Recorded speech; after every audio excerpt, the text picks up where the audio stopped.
Countries interact with religion in different ways.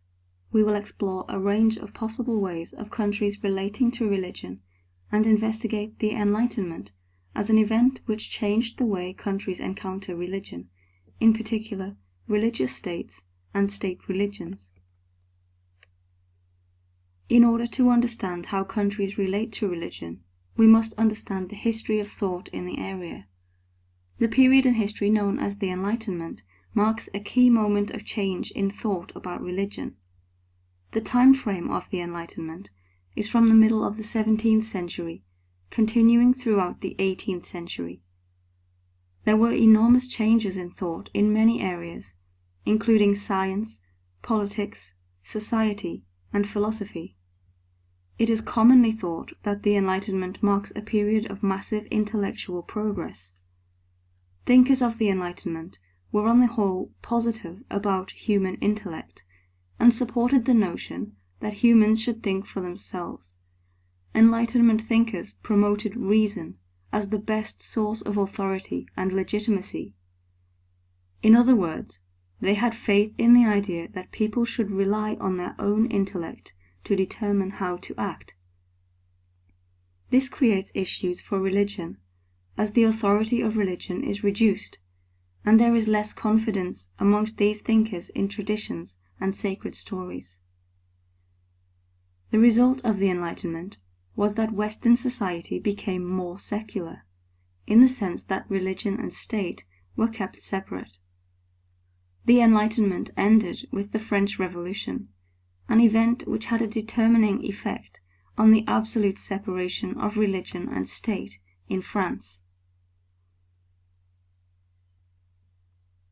In the next 100 years following the end of the Enlightenment period, nationalism emerged as an alternative to a country identifying primarily with a religion.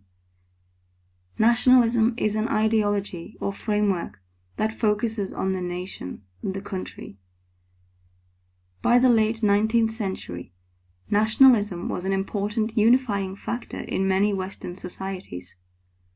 Nationalism drove some less savory movements, such as the Nationalist Socialist German Workers' Party, otherwise known as the Nazi Party, in Germany. Following the Second World War, there was a significant growth of nationalism in some places, such as Israel, the new country established as a safe haven for the Jewish population. Nationalism is a trend that is re-establishing itself in the 21st century, as what Dr. Serene Jones has called tribalism is becoming more acceptable. In other words, countries are defining themselves as what they are not.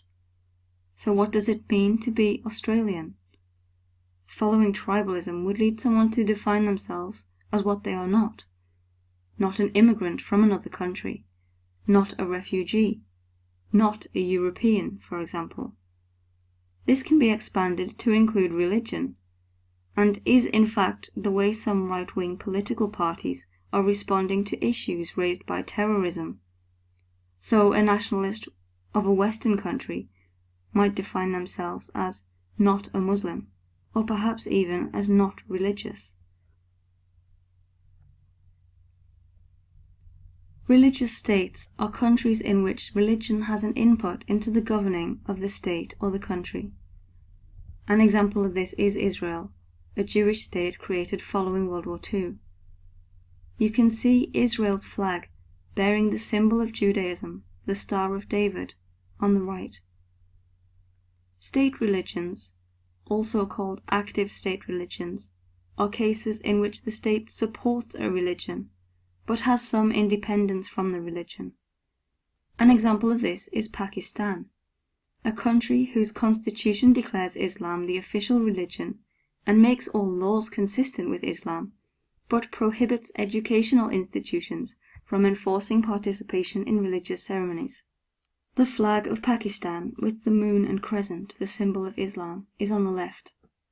Debates about the relation between religion and the state are not new. The Israelites, the community we read about in the Old Testament, was distinguished from other nations by its religious beliefs. Scholars believe that it was unusual for the Israelites to promote belief in only one God at a time when monotheism was common. Discussions of state-religion relations were common in Jesus' time, 2,000 years ago, as we can tell from the story in Mark's Gospel, in which Jesus says, "Give to Caesar the things that are Caesar's, and to God the things that are God's."